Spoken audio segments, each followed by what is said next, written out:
The auction hall was cold and silent. 1,000 eyes stared at the stage, waiting for the next item to be brought out. This was not a normal market. It was a black market auction deep in space, hidden from the laws of any planet. Alien creatures filled the rows, tall, short, slimy, armored, many shapes, many faces. They came here to buy strange things, weapons, rare life forms, and sometimes people. The lights dimmed for a moment. Then a spotlight turned on the stage. A metal cage rolled in. Inside it was a girl, barely 17 in human years. Her left arm and half her face were silver. Shiny metal, the rest was human skin pale. Bruised and tired, she didn't look at the crowd. She kept her eyes low, like she already knew what would happen. The announcer, a tall blue alien with glowing eyes, stepped forward. Next item, asset number 73. He shouted. Half human, half machine. Murmurs filled the hall. Some aliens laughed, some looked away in disgust. Created in the labs of Zarnix Prime, the announcer continued. Intelligent, fast, but considered. Unstable. Starting bid. 5,000 credits, he said, raising his long hand. No one moved. The girl stayed quiet. Her metal hand was shaking slightly. Not from fear, but from cold and shame. 4,000 credits? The announcer said, voice still hopeful, still nothing. 3,000? She can follow orders, speaks 6 languages, and has built-in data memory. No hands were raised. Whispers grew louder now. She looks broken, one alien hissed. A failed machine, said another. Too human to control, a third one grunted inside. The cage, the girl heard every word. She had been built in a lab, tested like a weapon, trained like a machine. But she had feelings, even if they tried to remove them. They gave her numbers. Not names, they gave her pain, not kindness, and now no one wanted her. 2,000 credits. The announcer shouted, almost begging, 1,000. He tried again, still nothing. A deep silence fell across the auction hall. It was like time had stopped then. Someone raised a hand. It was not a claw, or a tentacle, or a glowing finger. It was a human hand. Every head turned to look. In the last row, a man stood up. His hair was black, his jacket old and dusty, but his eyes were calm, clear, and full of something this place had not seen in years. Pity. A human? One alien gasped. They still exist? Another whispered. The announcer blinked twice, confused. You wish to buy asset number 73? He asked. The man nodded once. Yes, he said simply. The girl in the cage looked up for the first time. She had never seen a human before, not in real life. Her eyes met his. For a second, something strange happened. She saw no fear in his face, no disgust, no interest in her metal parts, only a quiet promise. The announcer tried to smile. Well then, sold to the human. The cage door opened. The girl didn't move. She didn't understand. The man stepped forward and said, "You're free to walk, no chains." No one had ever said that. To her, slowly she stepped out. Her metal foot made a soft sound on the floor. The crowd watched in silence, some confused, some angry. The girl followed the human, step by step, not knowing where they were going, but for the first time in her life, she wasn't being dragged or pushed. Why? She whispered as they reached the exit. Why did you choose me? The man didn't look at her. He just said, because no one else did. The doors closed behind them, and the auction hall faded into silence. But something had changed. A forgotten machine girl had been chosen by a human, not as a tool, not as a product, but as a person. And deep inside her chest, beneath the wires and circuits, something warm began to glow. Hope, asterisk. She woke up to silence, not the silence of a cage, or a lab, or an auction hall. This was different. It was soft, like a quiet breath after a storm. The light was dim, golden, not harsh or cold. She sat up slowly. Her body ached. Metal joints clicked gently. The bed beneath her was warm, too soft for a prison, too clean for a junk ship. Where was she? The last thing she remembered was the human, The man who raised his hand, she looked around. The room was small but neat. A folded blanket, a glass of water, a small metal flower sitting by the wall. Everything felt calm before she could think. More, the door opened. The human stepped in, carrying a small tray. He didn't wear armor or carry a weapon. Just a tired smile and 2 cups of something warm. "You're awake," he said, voice gentle like a forgotten song. She didn't answer. Her eyes scanned the room again, calculating escape paths, angles, distances. He noticed but said nothing. "You're safe here," he added, placing the tray on the small table. "I thought you might be hungry," she stared at. The food, real food, not ration pills or synthetic gel. Her human side felt hunger. Her machine side questioned trust. "Where am I?" she asked, voice low, rough from silence. "My ship," the man replied. "Name's Ray." He sat down in the corner, giving her space. "No cages, no chains, no experiments," he said. "Just you and freedom." She narrowed her eyes. "Nothing is free," Ray nodded slowly. "True, but sometimes." Kindness doesn't cost much. That confused her. She picked up the food and ate slowly, eyes still watching him. He didn't stare at her metal arm or her mechanical face. He looked at her eyes, like she was a whole person, not parts. After a long pause, she asked, "Why did you buy me?" Ray leaned back, thinking. "Back there," he said. "You look like someone who had given up." "And?" she asked. "And I've been there too," he replied, voice soft. She didn't know how to respond. He stood up and walked to the small window, pointing outside. "See that?" he said. She walked over. The stars stretched across the black like rivers of fire in the distance. A planet spun slowly, blue and green. "That's Earth," he said. "My home." She stared at it. It looked peaceful, unreal. No one's lived there for years. He added, "But it still matters to me." She tilted her head. "Why?" "Show me this?" "Because you've never had a home," he said. "And maybe you should." His words didn't make sense to her, yet they felt heavy. "True. Why do you care?" she asked. "Because I see more than metal," he answered. "I see someone who survived." She stepped back, confused. "I didn't survive," she said. "They made me, used me, broke me." Ray looked at her calmly. "And yet you're still here." He walked to a small panel on the wall and pressed a button. A soft hum filled the room. The ship began to move again. "Where are we going?" she asked. "Someplace quiet," he said. "Someplace where you can decide who you want to be." The girl stayed silent. The idea of choice was strange, new. She had always followed commands, responded to orders, lived as a thing, not a person. But now, "You don't even know my name," she said. Ray smiled. "Do you have one?" She shook her head. "They called me Asset Number 73. He frowned. "That's not a name. That's a label." He thought for a moment, then said, "How about Lyra?" "Lyra?" she repeated. "A star system," he said. "Also a name from an old Earth story," she said. It again, slower, softer. "Lyra." It felt strange in her mouth but warm. "Okay," she said. "Lyra." Ray smiled. "Nice to meet you, Lyra." And for the first time in her life, she smiled back, even if just a little. But outside, far in the distance, danger still waited. Ships were searching. Bounty codes were active. The ones who made her wanted her back. Lyra didn't know it yet, but her journey was just beginning. Not as a machine, not as a tool, but as someone who could choose her path.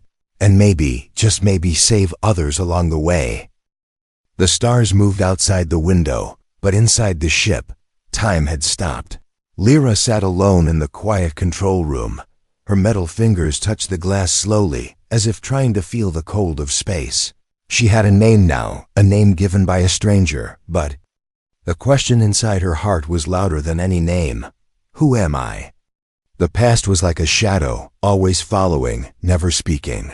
Ray was in the back of the ship, fixing the engine. He left her alone, but never locked the doors. He said she was free, but freedom was a puzzle she had never learned to solve. She looked At her reflection on the dark screen, half her face was smooth skin, pale and tired. The other half cold steel and blinking lights. She touched the metal side. It didn't hurt. But it didn't feel warm either. Was this the part that made people afraid of her? Or was it the part that made her dangerous? Memories came like broken glass, sharp and scattered. A bright lab, machines clicking, voices speaking in strange tongues. She was young, maybe 5, when they opened her skull and placed wires inside. They said she was lucky. They said she was special. But all she felt was pain. She remembered the cold bed, the taste of metal in her mouth, the sound of other children crying. Some of them didn't survive. Others became silent like machines. She survived, but not as a child, as something else. Asset number 73. They trained her to read 100 languages, to fight without rest, to solve codes faster than a computer. But no one ever said her name. No one ever said, "How are you feeling?" She was a project, not a person. Then one day, the project ended. She was declared unstable, too emotional, too independent. So they put her in a cage, then rolled her into the auction hall like trash. Her hands clenched now, as the memory burned her chest. She hated those who made her, but hated herself more for still remembering them. "Lyra," Ray's voice came from behind. Soft and calm, she turned quickly, ready to hide her tears. But Ray didn't ask questions. He just handed her a small device, a data tool, he said. "You can use it to write. Store thoughts, memories." Lyra took it slowly. Her fingers brushed his for a second, warm against metal. "You fixed this too?" she asked, surprised. Ray nodded. "It was broken, like you said." She looked at the tool, then at him. "Why do you keep fixing things?" she asked. He smiled. "Because broken things still have value." His words hit her deeper than she expected. Ray walked to the side panel and opened a drawer. He pulled out an old photo, faded and torn. It showed him with a woman and a child, all smiling under a tree. "This was my family," he said, voice low. Lyra stared at it, curious. "They died during the war," he said. "My ship was damaged. I couldn't get to them in time." He looked at her with tired eyes. "After that, I wandered the stars, helping where I could, until I saw you," he added. She didn't know what to say. A man who had lost everything, yet still chose to help someone like her. Someone who wasn't even fully human. "I don't know how to be a person," she said quietly. Ray sat beside her, not too close. "You don't have to know everything right now," he said. "You just have to try." She looked down at her metal hand. "Sometimes I wish they had finished turning me into a machine," she whispered. "Machines don't feel pain," Ray shook his head. "But they also don't feel hope or kindness or choice. You're more human than most people I've met," he said. Lyra blinked slowly, letting those words sit inside her. For the first time, her heart didn't feel heavy, just confused and maybe open. Suddenly, the ship's alarm beeped once. A signal, small but clear. Ray stood quickly and checked the screen. His eyes narrowed. "We've got company," he said. Lyra stood beside him, her body tensing. "Who is it?" she asked. Ray tapped a few buttons. A small hunter drone, scanning for targets. She knew what that meant. They were still looking for her. "I'll hide," she said, moving back. "No," Ray said firmly. "You're not running this time." Lyra looked at him, unsure. "You're not property anymore," he said. "You're not a project, you're Lyra. And you're going to fight back if you want to." She looked at the blinking red dot on the screen, then at her own reflection. Past of steel, heart of flesh, and somewhere in between, something new, something powerful. She nodded slowly. "Then let them come." Asterisk. The stars were dancing, not in a way machines would measure, but in a way only eyes could feel. Lyra stood at the top of the ship's viewing deck, arms folded, her metal fingers tapping lightly on her elbow. Below her, space opened wide like an ocean with no end. But something was different tonight.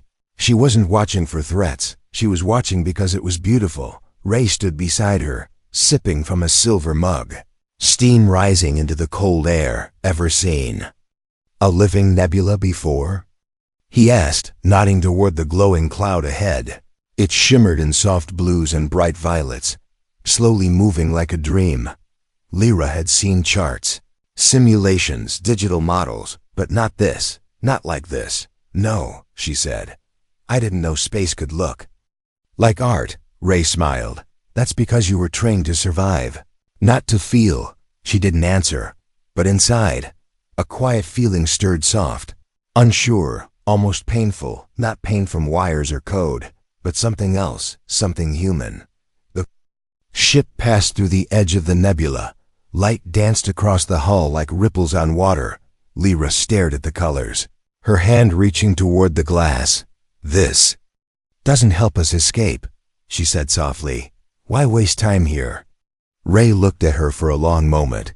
Because sometimes, seeing something beautiful reminds us why we fight. She turned her head toward him. Confused. We fight to stay alive, she said. Ray nodded. Yes, but life isn't just breathing. It's about feeling, choosing, remembering who we are, he paused, or who we want to become. Lyra looked back out at the nebula. A small light blinked on the ship's console, quiet and steady. Ray didn't move to check it. He already knew. They found us, Lyra said, her voice calm. Ray took a slow breath. Just one ship for now. A scout, small, fast, but not too smart. I can take it down, she said quickly. My systems can handle. He raised a hand. Wait, Lyra paused, confused. I don't want you to fight because you were programmed to. Ray said, I want you to fight because you want to. Lyra's chest felt tight. What did she want? She had never been allowed to want anything. Ray walked to the control panel and pulled up the scout's path. It was coming fast but alone. A test, maybe, or a signal. Lyra stood still, thinking. If they destroyed the ship, more would come. If they ran again, they'd keep running forever. What do you want me to do? She asked. Ray shook his head. It's not about what I want. It's your life now. That sentence hit her like a spark in her chest. Her life. She looked at her hand. Then at the blinking screen. Open the bay doors, she said. Let me talk to it. Ray raised an eyebrow. Talk? I'm tired of running, she said. Let's try something different. The ship's side door opened, cold air sweeping in. Lyra stepped out, her boots magnetic on the hull. The scout hovered in front of her, small, silent, deadly, a red laser scanned her body, then stopped. Lyra raised her hand, not as a weapon, but as a wave. I'm not yours anymore, she said to the drone. Go back and tell them that. The drone paused, then blinked once. For a moment, nothing happened. Then it turned and flew away. Ray watched from the control room, stunned. You didn't destroy it, he said when she returned. No, Lyra said. I gave it a message, Ray smiled. That's the most human thing I've seen today. Lyra didn't smile back, but her eyes softened. You said I could choose. She said, I chose not to kill, not this time. They sat in silence again as the nebula faded behind them. Far away, the enemy would return. Stronger, angrier, but Lyra had discovered something new. She wasn't just a weapon, not anymore. She was a person, with choices, with fire in her chest that wasn't made of wires. And whatever came next, she would face it with something stronger than code. She would face it with spirit, a human spirit. It started with a smile, not a weapon, not an alarm, just a smile. Ray stepped off the ship first, waving at the short man with silver skin and green eyes who stood near the landing pad. His name's Ven, Ray told Lyra, old friend from the rebellion days, trustworthy. Lyra stayed quiet. Her sensors scanned the area. It looked peaceful. The small planet was quiet, dry, and full of old junkyards and silent machines. But something in the air felt wrong. Too still, too clean. Ven laughed as he shook Ray's hand. Didn't think I'd ever see your face again. Ray smiled. Still ugly as ever. They laughed like brothers, but Lyra watched closely. Ven's eyes landed on her, metal half shining in the dusty sun. She's the one? He asked, curious. Ray nodded. Her name's Lyra. Ven tilted his head. You gave her a name? She's not a thing, Ray said, voice firm, then smile. Didn't change, but something in his tone did. She must be valuable, he said. That kind of tech. Military grade, right? Lyra felt her muscles tighten. Ray's eyes narrowed. That's not why we're here. They followed Ven through narrow metal streets, past old robots and burnt-out ships. He led them to a small building. Inside was dark and cool. You'll be safe here, he said, offering food and a seat. Lyra didn't sit. Her eyes stayed on the shadows. Ray lowered his voice. You sure we weren't followed? Ven smiled again, too wide this time. Of course, I know how to hide. That was the moment Lyra knew. It was too perfect, too easy. She stepped back just as the floor clicked beneath her foot. Too late. A blue field of light rose around her. An energy cage. Ray jumped up, shouting, Ven, what are you doing? Ven's smile vanished, replaced by cold greed. Sorry, old friend, he said. The bounty on her is too good. She's just a machine, he added. You of all people should know that. Ray moved to fight, but a stun blast hit him. From behind, he fell to the ground, twitching, unconscious. Lyra gripped the bars of the cage, sparks burning her skin. You lied, she said, voice cold and calm. I made a choice, Ven replied. Credits don't lie. More men came into the room, armored, carrying tools and scanners. They looked at her like she was treasure, like she was parts, not a person. Lyra stayed quiet, watching, remembering. This was not the first cage, but it would be the last. Hours passed. Ray was taken away. Unconscious but alive. They plugged devices into Lyra's body, trying to shut her down. She's resisting, one said. Some kind of emotional firewall. Strip her memory if you have to, another growled. The pain came again, flashes of cold needles in her mind. But she didn't scream. Not this time. Deep inside, something had changed. Ray had shown her kindness, had treated her like she mattered. He had risked everything for her. And now, she would do the same. The lights in her eyes shifted color, from soft blue to sharp red. She whispered a word to herself. Just one. Enough. Her fingers opened. Tiny ports snapping free, wires whipped out, catching one guard's arm, shocking him to the ground. The others shouted, tried to run, but the room filled with sparks. Lyra stepped through the broken energy field, her movements fast and focused. She didn't kill. She didn't have to. But she made them remember one thing. She was not a machine to be owned. She found Ray in a locked room, unconscious but alive. She knelt beside him and whispered, You came for me, now I'm coming for you. Ray opened his eyes slowly, pain in his face. You all right? He asked weakly. She smiled. I will be. They left the building as smoke rose behind them. The planet stayed silent, like it never wanted to speak of what happened there. Back on the ship, Ray looked at her from the floor. You didn't run, he said. Lyra looked out the window as stars returned to view. No, she replied. I chose to fight.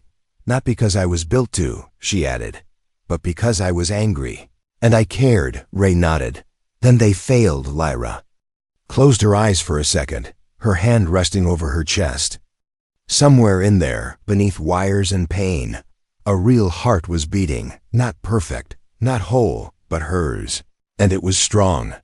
Lyra stood in front of the mirror, not to fix her hair or adjust her armor, but to face herself. For years, she had avoided reflections, afraid of what she might see. Half flesh, half steel, all confusion. But now, she looked without flinching. The metal side of her face caught the light, smooth, cold, perfect. The human side showed a fresh scar across her cheek, red. Raw, imperfect, and somehow she liked the scar more. Ray sat behind her, bandages on his ribs, watching quietly. You're different, he said. Lyra didn't look away. I know. I feel it, she added. Like something inside me woke up, Ray smiled gently. That's what healing feels like. She turned around, her voice steady. I want to upgrade. Ray raised an eyebrow. Upgrade? Not to be stronger, she said. To be freer, Ray nodded slowly. Then let's do it your way. They landed on a forgotten repair moon, once a scrapyard. Now abandoned, inside, old machines slept under dust, waiting to be used. Lyra moved through the hall like she had been here before. Not with memory, but with purpose, she found tools, old parts, and a mirror broken in 3 pieces. She began working, not for orders, not for war, but for herself. She replaced the cold steel of her right arm with a flexible design, smoother, lighter, and shaped for choice, not combat. She added voice control to her systems, not for command, but for expression, and she painted one of her metal fingers blue. Just because she liked the color, Ray watched with quiet pride. You're becoming something they never planned, he said. Lyra smiled softly. Good. Suddenly, a signal blinked on the ship's console. A distress call, weak, desperate. Ray stood up. Coordinates? Lyra read them aloud. Sector 9 Slaver Route. Her face changed. She remembered that place. The cold cages, the burning lights, the empty stares of children who stopped crying because crying didn't work. We have to go, she said. Voice low and sharp. Ray hesitated. It could be a trap. Lyra's eyes locked on his. Then let's break it. They reached the signal source, an old cargo ship drifting in space. Inside were 6 children, part human, part cybernetic, afraid, dirty, confused. They looked at Lyra like she was a monster, but then she knelt down, eyes level, and said, I know what they did to you. I lived it too. The smallest girl touched Lyra's metal arm and whispered, Are you broken too? Lyra smiled gently. No, she said, I'm just becoming. They took the children aboard, gave them food, warmth, and names. Ray patched the youngest one's broken leg, while Lyra rewired a damaged hearing chip. That night, they sat together near the window as the stars passed slowly by. One of the boys asked Lyra, Are you human? Lyra thought for a moment, then replied, I'm not sure, but I'm not a weapon either. She added, I'm something in between, and that's enough. Ray turned to her. You saved them, he said. You made them believe. Again, Lyra looked at the children sleeping across the floor. Small sparks of hope glowing in their hearts. They deserve better than what I had. She whispered. Ray placed a hand on her shoulder.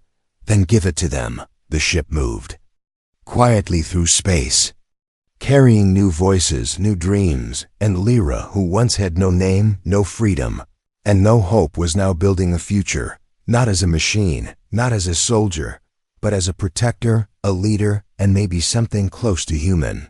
She didn't need to belong to any world. She was becoming her own. Lyra stood in silence, watching the storm build in the sky. Not a storm of rain or thunder, but of metal, engines, and fire above the planet.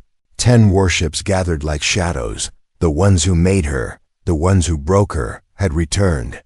But this time, she was not in a cage, and she was not alone. Behind her stood the children she had rescued, now wearing armor of their own. Repaired, renamed, reborn. They were no longer projects, no longer assets. They were her crew. Ray walked beside her, a calm expression on his face. This is where it ends, he said. Lyra looked up, her eyes glowing soft blue with a sharp gold edge. No, she replied. This is where it begins. She sent a signal through the comms. To all hybrids out there, listening in silence, hiding in shadows, this is your call.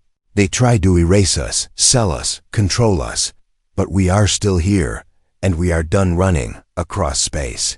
The signal reached broken satellites, abandoned labs, and underground networks, and one by one, responses came. Not from armies, but from survivors.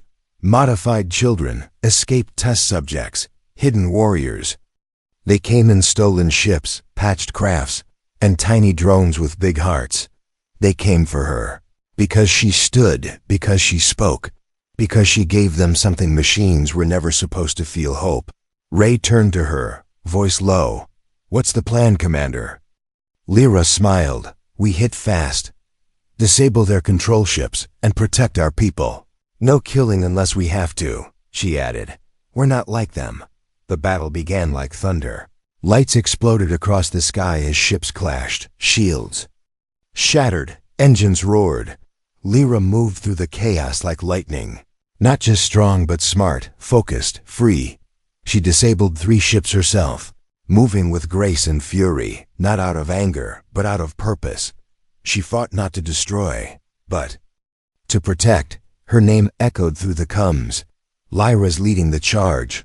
She broke their systems. She's unstoppable, but inside, she was still just a girl who once sat in a cage, now commanding an army of broken children, made whole. Ray's ship took a direct hit, and fire lit the control room. He shouted, "Lyra, we're going down." She turned sharply, her chest tight. She flew through enemy fire. Metal wings cutting through the smoke, she broke into the ship, pulled him from the wreckage with her own arms. "You always save me," he said with a weak grin. "Because you saved me first," she replied, holding him close. They landed together on the last enemy ship, where the final commander waited cold. Tall, covered in armor. "You were never meant to lead," the commander growled. "You were a tool." Lyra stepped forward, blood on her lip, eyes burning bright. "I was a tool," she said, "until I picked myself up and became a weapon. But now," she added, "I'm something else." She fought with everything she had: metal strength, human rage, and one unbreakable will. The battle was short, and the last ship fell from the sky like a dying star. Silence returned, not empty but peaceful. Later, as the dust settled, the children sat around a small fire on the ground, eating, laughing, free. Ray sat beside Lyra, bandaged, tired, proud. "You did it," he said. Lyra shook her head. "We did it." He pointed at the sky. "So what now?" Lyra looked at her reflection in the ship's dark glass, half metal, half skin, and a heart that beat louder than both. "I'm not just human," she said. "I'm not just machine. I'm the choice they never expected. The voice they tried to silence, the future they couldn't control." She turned to Ray, then to the others. "I'm Lyra," she said, "and I'm free." They all stood together under the stars, not as weapons, not as survivors, but as something new, as something more.